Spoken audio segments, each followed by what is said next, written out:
Hello dear students, आज हम discuss करने जा रहे हैं फ़ोटो ट्यूब और फ़ोटो इमिसिव ट्यूब। ये फ़ोटो इमिसिव ट्यूब या फ़ोटो ट्यूब क्या है? ये एक्चुअली डिटेक्टर है जिसको हम यूज़ करते हैं as detector for ultraviolet and visible radiations.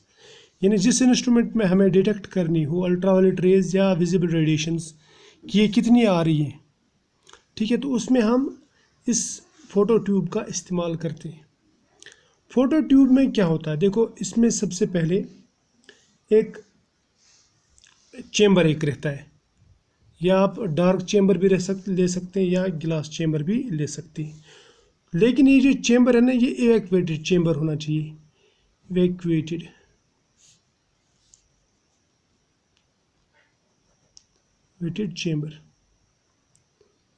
Chamber मतलब इसमें कुछ भी गैस वगैरह नहीं होनी चाहिए, ये बिल्कुल खाली, ठीक है, वैक्यूम। और ये चेम्बर बंद रहता है, मैंने आपसे कहा। और इस चेम्बर में एक विंडो रहती है, विंडो ये जनरली हम कॉर्ड्स का रखते हैं, कॉर्ड्स। अगर हमें अल्ट्रावायलेट के लिए भी इस्तेमाल करना हो तो कॉर्ड्स अच्छा रहेगा। अगर हमें सिर्फ विजिबल लाइट के लिए इस्तेमाल करना है तो फिर हम सिर्फ गिलास भी ले सकते हैं, ठीक है, गिलास विंडो भी ले सकते हैं। यानी यहाँ से रोशनी आ सकती है इस विंडो से, राइट। अब इसके अंदर क्या रहता है? इसके अंदर दो इलेक्ट्रोड्स रहते हैं, मतलब दो वायर्स रहते हैं। एक रहता है ये, इसको मैं बोलूँगा ये है एनोड, क्लियर। यानी पॉजिटिव इलेक्ट्रोड है, ये पॉजिटिव, इसको लिखूँगा मैं पॉजिटिव इलेक्ट्रोड। और दूसरा जो इलेक्ट्रोड है ये है कैथोड, इसको मैं कहूँगा कि ये कैथोड है।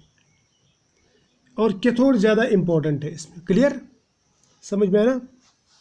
अब देखो क्या करते हैं, यहाँ पे हम इसको देते हैं 90 वोल्ट्स। कितना देते हैं?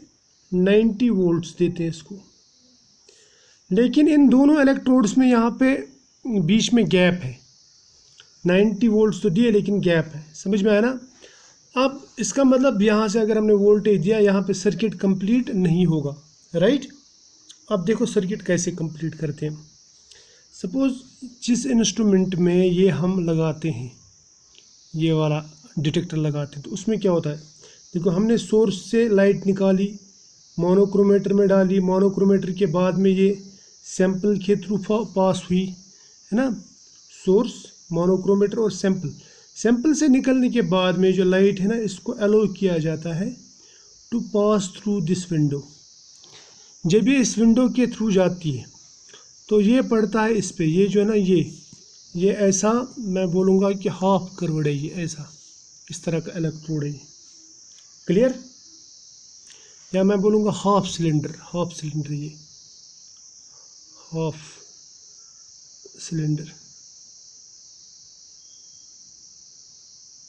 सिलेंडर का इलेक्ट्रोड। अगर आप सिलेंडर को काटेंगे तो आधा कैसा लगता है उसका, उस शेप का बना हुआ रहता है, ये नहीं इस तरह का, ऐसे ही इलेक्ट्रोड है, ठीक है। और यहाँ से जो लाइट इस विंडो के थ्रू पास होगी वो सीधा इसके सरफेस पे पड़ेगी, इस पे, राइट। अब देखो होता क्या है, इस इलेक्ट्रोड का यानी कैथोड का जो इंटरनल सरफेस है, ये मैं बोलूँगा अंदर वाला सरफेस, इनसाइड जो सरफेस रहती है, ये जो कर्व के अंदर जो सरफेस है, ये किसी लाइट सेंसिटिव मटेरियल का रहता है। जैसे अल्कली मेटल का रह सकता है, ठीक है, अल्कली मेटल और अल्कलाइन मेटल, ठीक है, अल्कलाइन अर्थ मेटल इसका रह सकता है। तो होता क्या है, देखो होता क्या है, ये मैं यहाँ पे बताता हूँ आपको।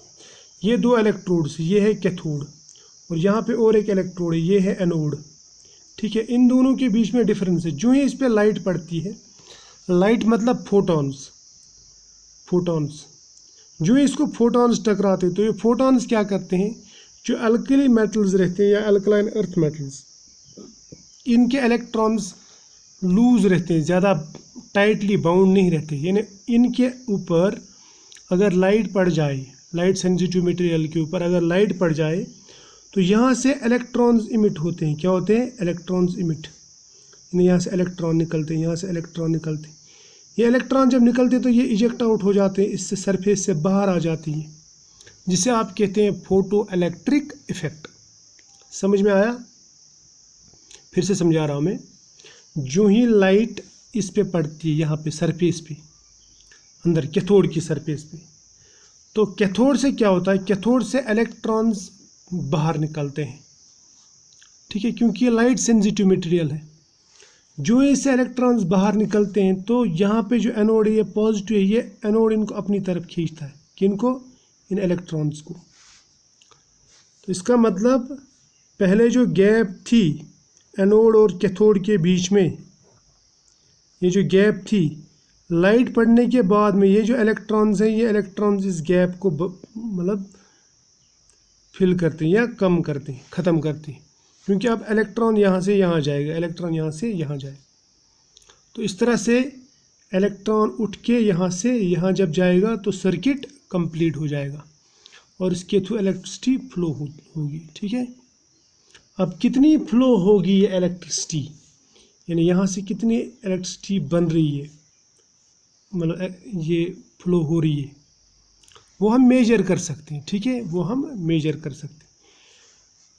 लेकिन क्योंकि यहाँ पे जो लाइट है वो लाइट कम पड़ती है, इसलिए कम इलेक्ट्रॉन्स आते हैं, इसलिए कम इलेक्ट्रिसिटी प्रोड्यूस होगी यहाँ पे।